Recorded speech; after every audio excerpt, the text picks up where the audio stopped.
excited to introduce today's guest. He's a colleague and a friend of mine, an international best-selling author and expert in sales training recruitment. His podcast is Catapulting Commissions, and as a keynote speaker, he has shared the stage with Les Brown and Jack Canfield. His strategies are used worldwide by individual sales producers and sales leaderships, and I'm so excited for him to share some of those strategies and insights with all of us here on the Everyday Vacation. Please welcome Anthony Garcia. Anthony, thank you so much for being with us. MJ, thank you for having me on the show. I'm excited to spend time on the Everyday Vacation podcast. Couldn't be more happier to be here this morning. Thank you. I can't be happy to have you on there. Couldn't be happier to have you on here as well. And we've had some really good conversations this morning already. And I'm excited to learn a little bit more about you and share you with our audience, who are a bunch of entrepreneurs, business owners who are trying to get to the next level up. But before we get into that, I'd love to hear more about who you are and what you're about and how you ended up being where you're at. Yeah, no, great starting question. Again, thank you for having me here. So a little bit, I have been in sales leadership, sales entrepreneurship for nearly 20 years now.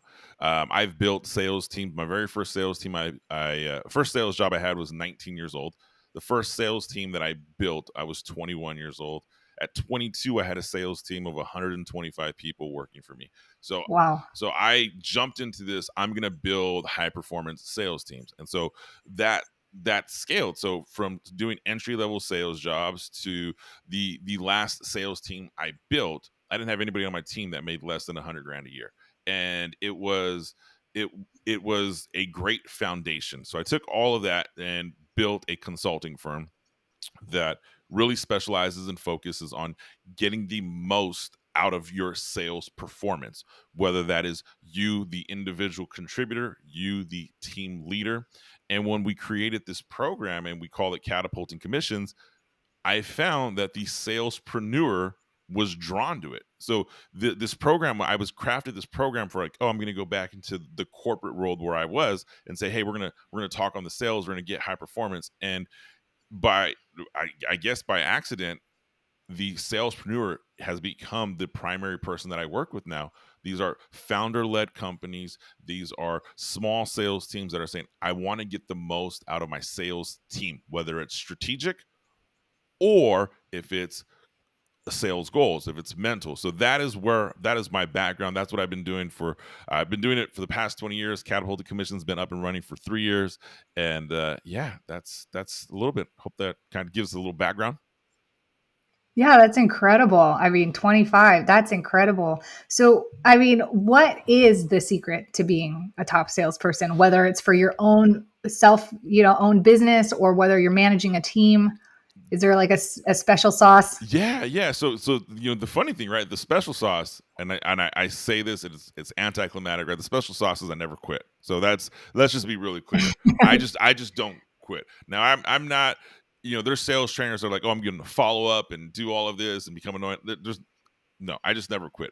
But the true sauce that I look for, and I think the more appropriate way to address that, what's the special sauce for high performers, is I'm looking for sales professionals when I'm building a team.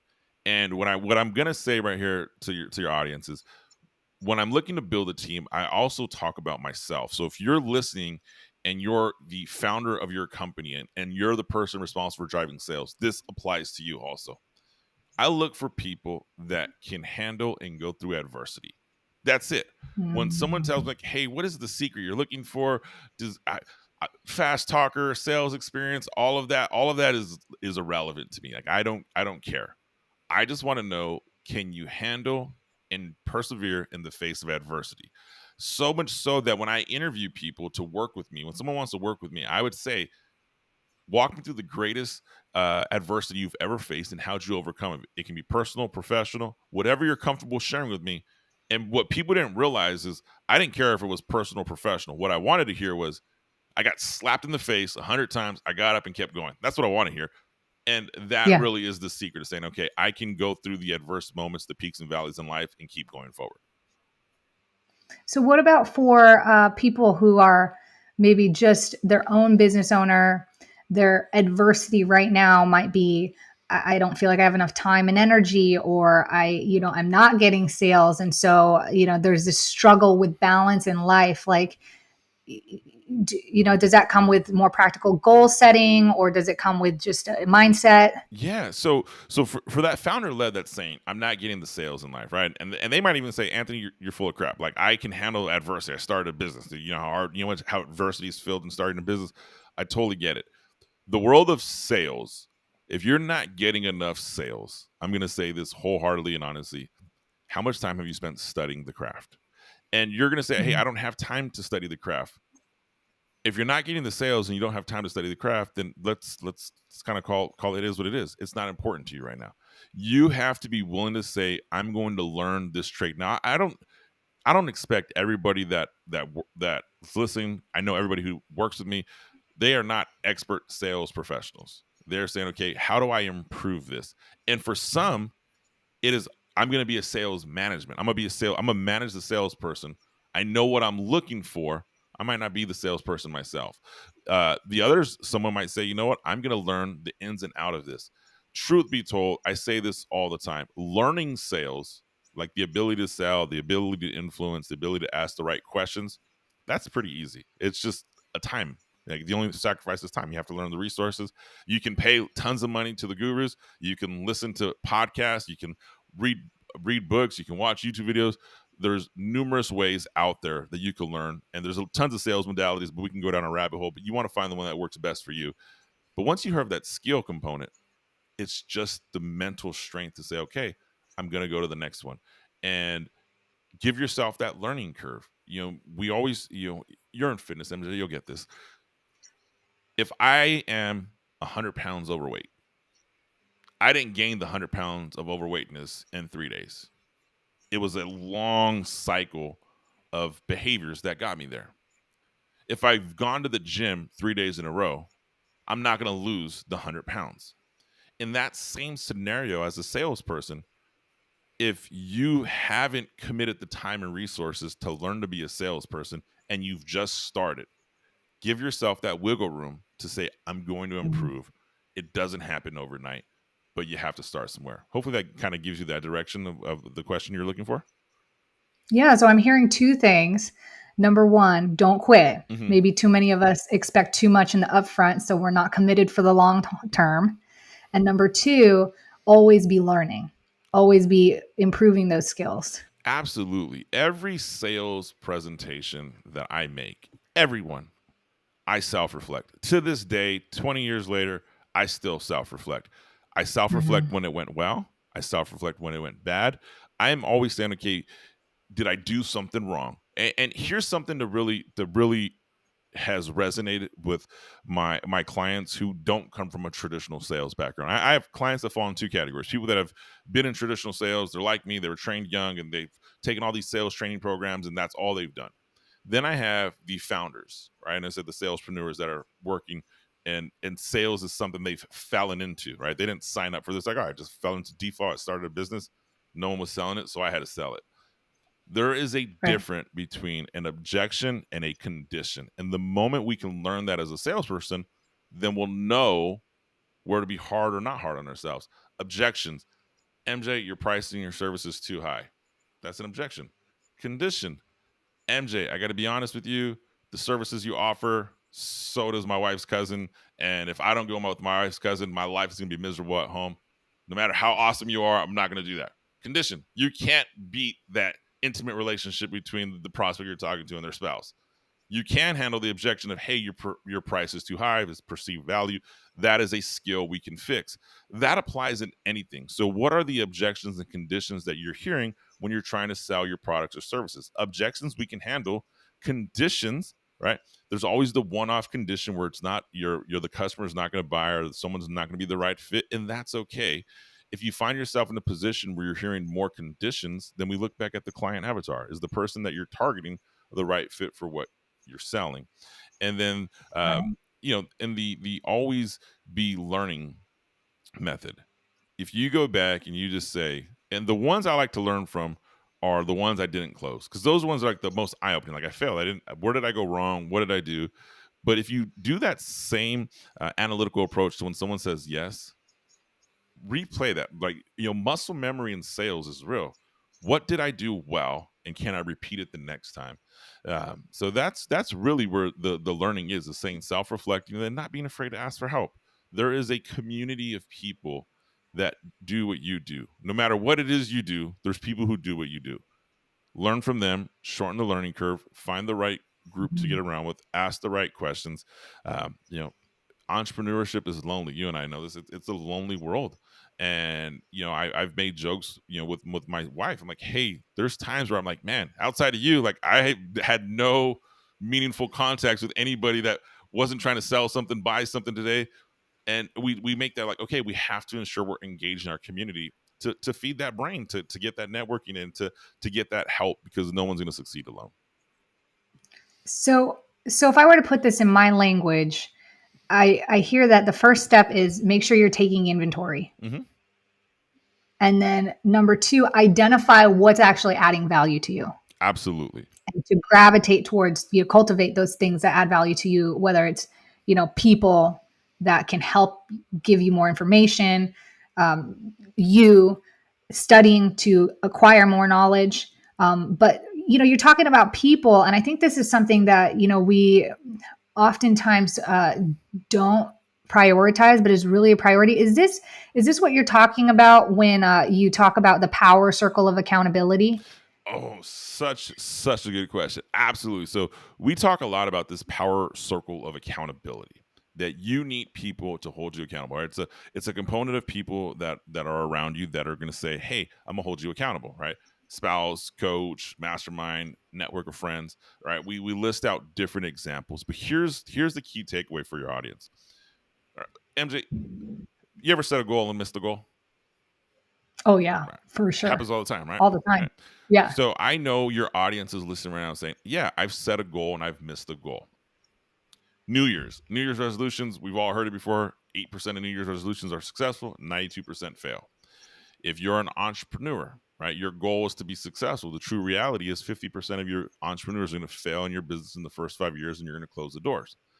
Catapult Commissions was born because of those 50% that close, 80% claim the reason they're closing is they didn't produce enough revenue. So that was okay, let's fix that problem.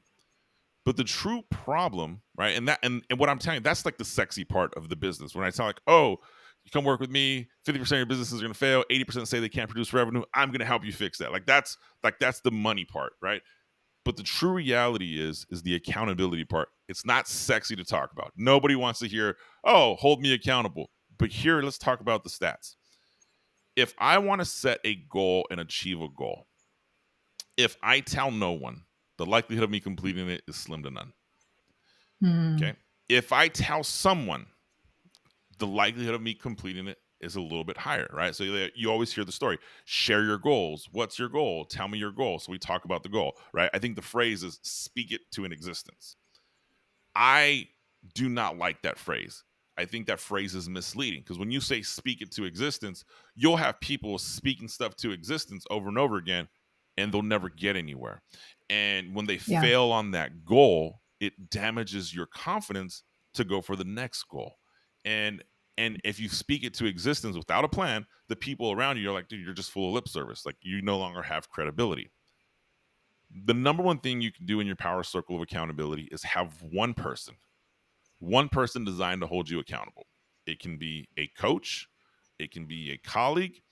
If it's a spouse, you have to have some spousal boundary rules on what that looks like, because holding somebody professionally accountable to the goal, right? There has to be a method to that madness, and we can definitely dive into that. But here's why you want somebody to hold you accountable. The National American Training Study, or the National American Training Society, did this study on high performance in sales, saying, hey, how do salespeople achieve their goals? How do salespeople succeed? How do salespeople grow, etc.? And what they found is when a salesperson hits a goal, and this is going to go for any goal setting, and I know this because once I found the stat, I found it regurgitated and pick application. The data I'm going to share with you has been regurgitated. If I commit to one person, the likelihood of me hitting my goal is 65%. I get a 65% chance increased by hitting my goal competing to you. So if I tell you, MJ, I'm going to commit to you that I'm going to hit my goal, and you and me we're going to have discussions about accountability, like a non-formal relationship. Oh, you shoot me a text, how's it going? Right? I'm in a better position than I was before to get an almost 100% chance increased of the likelihood of hitting my goal with an accountability buddy. I have to have a set appointment every week. I have to have one appointment with that person every week where all we do is discuss the goal. That's accountability, and that's how you hit your goal. And so just one. Just once a You week. only need one. Once a week, one Okay. accountability buddy that I commit to every week. And your accountability buddy, right, as long as it's a set appointment that you agree to commit to and say, I'm going to work with this, you will be incredibly successful. Now, I have had clients that have taken this philosophy, and some work with me, so we speak on their goals. We coach, we talk every week. Some have said, you know what, I've created my own mini mastermind. The mini mastermind I'm about to share with you right now, I'm jealous of this mini mastermind. I don't live where this client lives, but it sounds like it's amazing. They're four gentlemen, right? They're four gentlemen. They're all over 50. They are all thinking about the next 10, 15 years of life. They meet every Friday morning at 5:30 a.m. at a local coffee shop just to talk about their goals for the week. And this was supposed to be an hour meeting. It is now turned into like a 3-hour happy hour at 5:30 in the morning. But my client's been hitting his goals. His group of colleagues have been hitting their goals. And so I said, hey, what else have you noticed? Like, he's like, dude, marriage is better. Relationship with kids are better. And it's simply because they have a little mini mastermind of 4 people that get together every Friday for coffee. And all they talk about is their goals, their business, their family. And I'm sure they talk sports now because I know the group. But they found that system of accountability where they meet on a consistent basis. So it translates not just to business and sales, but also to personal life and any other goals you might have. Absolutely. Think about this. I'll say this, MJ. I've struggled with body weight my entire life, right? So I was a former collegiate athlete. I'll never forget. I was like, oh, I'm so excited to get a certain weight and all of this. And then post college, no one told me all muscle, if you don't keep it going well, it turns to fat. And then it was like, okay, then I slowed my body down. Then I got back in shape. And I've had so many body fluctuations. And I learned a lot of this applied in health and fitness. When I had a personal trainer that would just literally, I had a personal trainer for a time would just sit and her conversations, what did you eat this week? I would feel like, oh my God, I'm like in trouble. Actually, here's what I ate, here's what I drank. And so I found myself, you know what? I'm not going back to my appointment on Monday. I'm not paying this Oh lady no. tons of money to tell her I had a bunch of hot dogs and cheeseburgers and beers on Friday night. I'm not doing it. So I had to make a decision. I'm either going to lie or I'm going to honor the program and what I committed to. So I would show up and say, you know what? Because I didn't want to tell you on Monday morning that I had a bunch of pizza, drank a bunch of beers, and fell completely off what I told you. Here's what I did instead. And it was whatever I did was better than what I was going to do. And you know what I started seeing happen? I started seeing progress. I started seeing my Yeah. body change. I started seeing the results I wanted. And once you see a little bit of the results you want, oh man, it is just like full all in. That applies Yeah. to everything. Business, relationships, marriages. It's applicable. You just have to have somebody to say, I'm gonna hold you accountable. And what I love about what I'm hearing, Anthony, is despite how much success you've had, despite how much leadership, you're responsible for, other people look up to you and you manage so many things, even you still get a lot of value out of hiring somebody else to be your guide, somebody else to be your coach and to hold you accountable. 100%. I would be hypocritical if I was serious and say I didn't have somebody here to hold me accountable. And the Yeah. accountability, it let's just be honest here. It holds you accountable in different places, right? So I have somebody that holds me accountable in business. I have a best friend of mine, best friend of life. I mean, we've been friends since we were 5 years old. So I mean, we're almost 35 years. We have been friends, and I say friends. I mean, we talk daily still. He's my accountability buddy on life, male life, marriage, and fatherhood. That's what we talk about. So every week we have a conversation that we just talk marriage and fatherhood, and we talk. Mm. And I'm not going to share the private details of the conversation, but it's things that men struggle with, right? My marriage, my kids, and I don't want to say struggle. I guess that's inappropriate, but it's the challenges we face. Like, Sure. yeah. Yes. So I have to have somebody I talk to, and we talk about saying the decisions we made, the actions we made.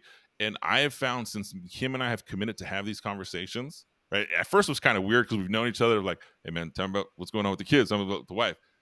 The more vulnerable we spoke to each other, the more that we said, okay, we're going to hold each other accountable to be the best husband, to be the best father.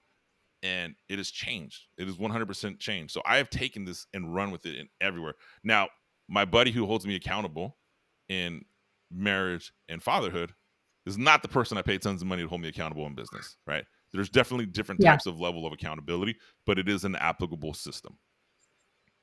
So I love, Anthony, that I heard the word vulnerability. Mm-hmm. And that's something I just have to say from a personal standpoint that you really exude on a positive level. Like I feel you're just like one of the most authentic people that I've ever met. And it's just so easy to feel comfortable around you. Can you speak more about that? Because I feel like for a lot of business owners, entrepreneurs, they're trying to do it all. They're trying to hold it all together. Everything is like, has this level of perfectionism or machoism, performance expectations on oneself. Like if I don't have it all together, if my business feels like, so there's sort of this fear of talking about those challenges or those things, or feeling like, they should have it all together and know the answers and have a path. Can you speak more about that in terms of why it's important? Yeah, absolutely. So here's the thing with vulnerability. If you want to, let's think about this, MJ. The relationship you have with your spouse, at a certain point in time, you said, I'm going to be vulnerable to you, my feelings, my deepest intimate thoughts, and they become your spouse. In business, not everyone can become my spouse. Right. But to attract and retain your commitment to me in business, I have to be willing to be vulnerable with you. And in order for me to be vulnerable, I have to be authentic. Vulnerability at the bottom line is attractive. If you think about the relationships that are the most important in your life, they started from a state of vulnerability. So, why in the world, when it comes to us building a business, we have to exude this level of perfectionism that isn't real? Mm-hmm. I'm going to say this. I struggled with this. 100% struggled with this. When I launched my brand, I was so influenced by the vanity metrics, the likes, the comments, the followers. It drove me crazy. I did everything in the world under the sun to try to grow a following, and everything in the world under the sun to grow a following wasn't authentic. It killed me. It literally killed me. So about a year and a half Killed ago, you how? so two things. One, I felt like a fraud. So Mm. it actually fed the imposter syndrome I was feeling. And they're like, oh my goodness, you 30,000, 40,000 people are following you. And I'm sitting here, I'm like, yeah, but this feels really fraud because I've done all these programs to help and boost and show this level of perfectionism. So I went and I I I eliminated, I deleted everything in social media that wasn't authentic. I deleted. I hired I hired a kid. And I said, "You're gonna go through my social media following. If it looks like a bot, if it looks unauthentic, if they don't engage, if it looks fake, if it's..." And I shared with all the programs I did, delete it, delete it, delete it, delete it, delete it, delete it. And so Wow, good on you. it completely, I mean, I lost like a 60-70% of a social media following. But you know what I was left with? An authentic group. Mm-hmm. And I'm okay with that. And here is why the vulnerability is impactful. I've gained more clients by being vulnerable and authentic with myself and say, hey, I'm struggling or I'm growing.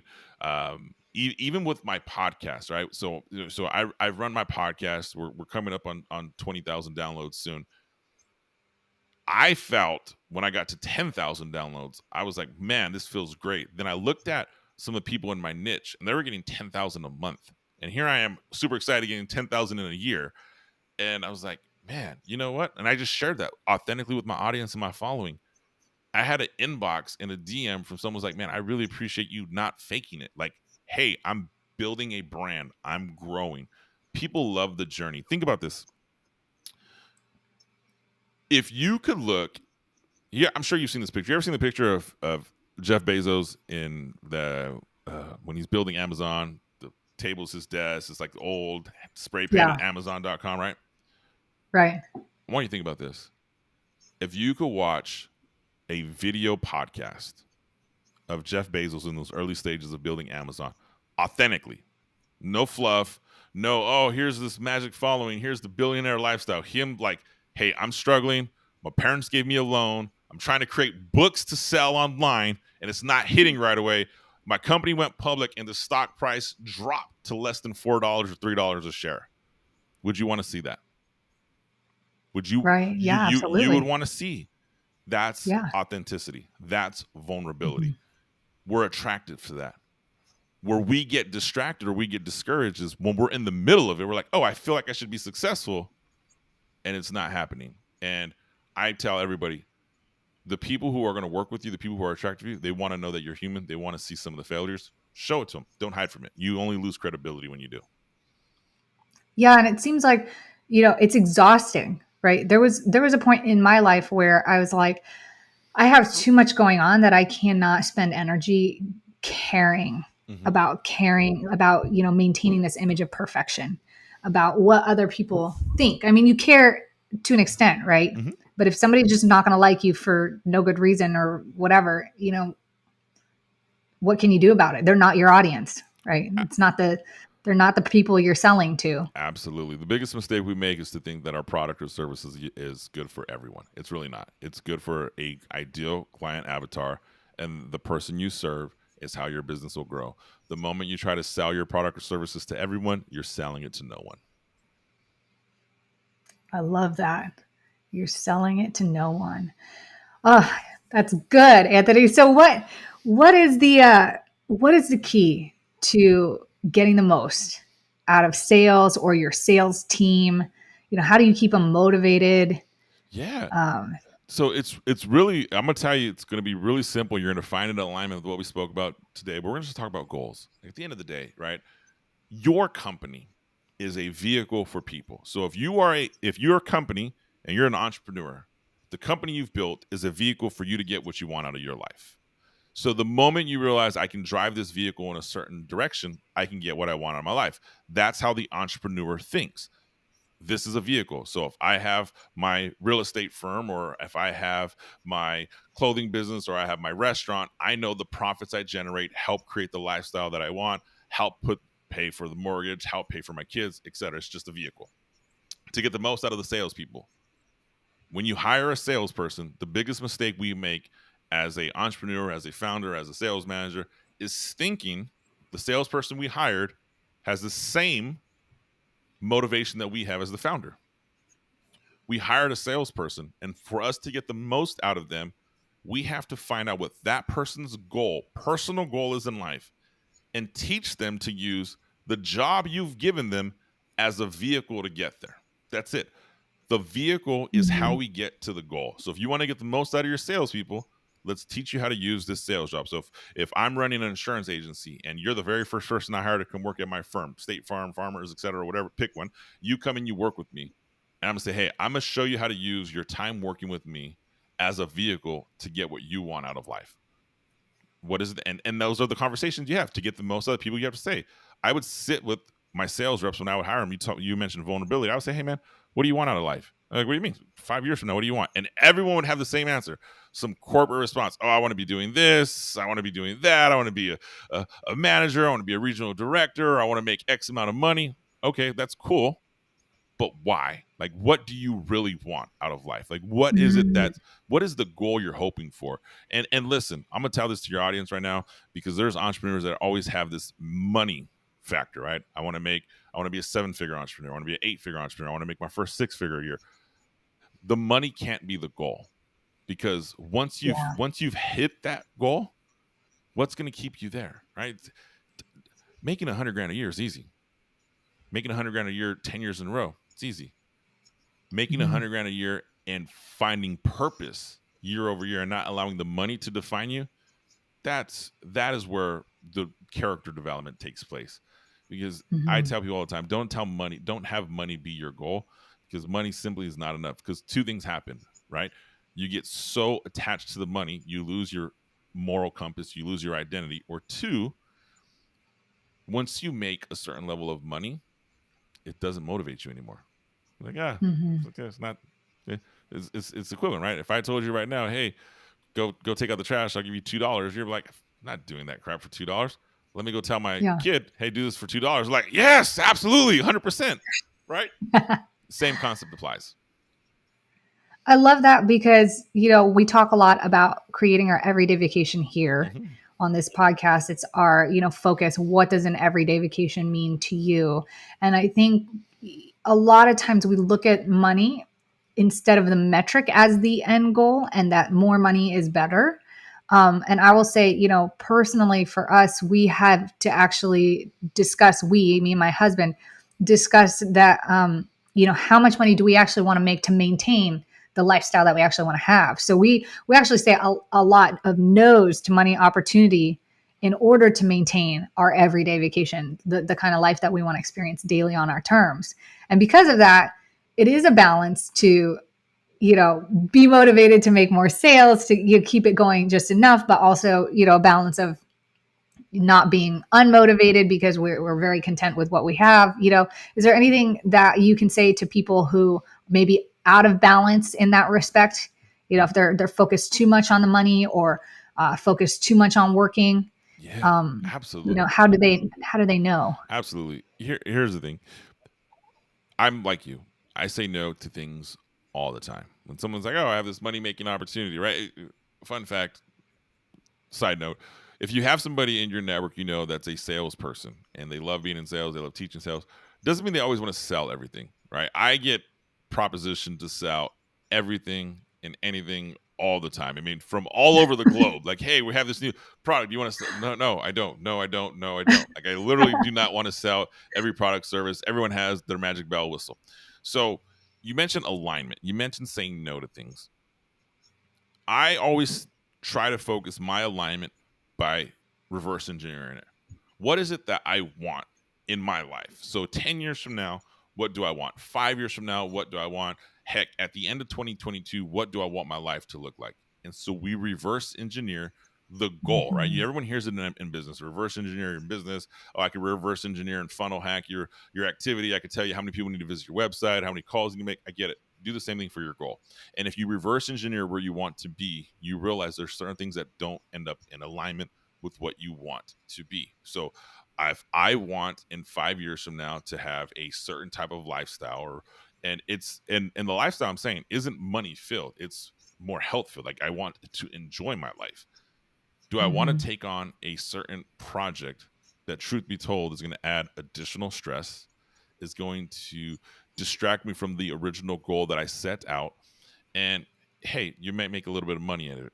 We've already said money's not everything. Like, it's not for me. So if you reverse engineer the life you want, you'll realize what to say no to. I love that. That is so amazing. I love all your insights. I could talk to you all day, and I wish we could. Maybe we could have you on the show again. I just appreciate so much your perspective, all of the amazing strategies that you've shared here. If our community wants to connect with you more and learn more about catapulting commissions, how to increase their sales, or any of these goal setting strategies, how can they find you? Yeah, 100%. Anthony P. Garcia. So my middle name is Paul. AnthonyPGarcia.com links you to everything that I do. Catapulting commissions, the podcast. I mean, you Google, pops up everywhere, but just go to AnthonyPGarcia.com and they'll redirect you to everything. Awesome. And I'll make sure to stick those links in the show notes and the video description so you all can get access to that.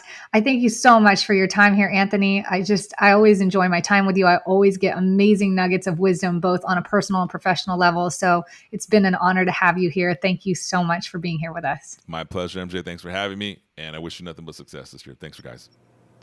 Some really cool key tips out of today's conversation. If you haven't checked out Catapulting Commissions yet, Anthony's podcast, be sure to check that out in the links in the show notes. I've done an interview with Anthony myself, diving deeper into how this fits into energy and your everyday vacation. So make sure you check that out and give him a follow. Thanks so much for being here with us today. I'll catch you all next time.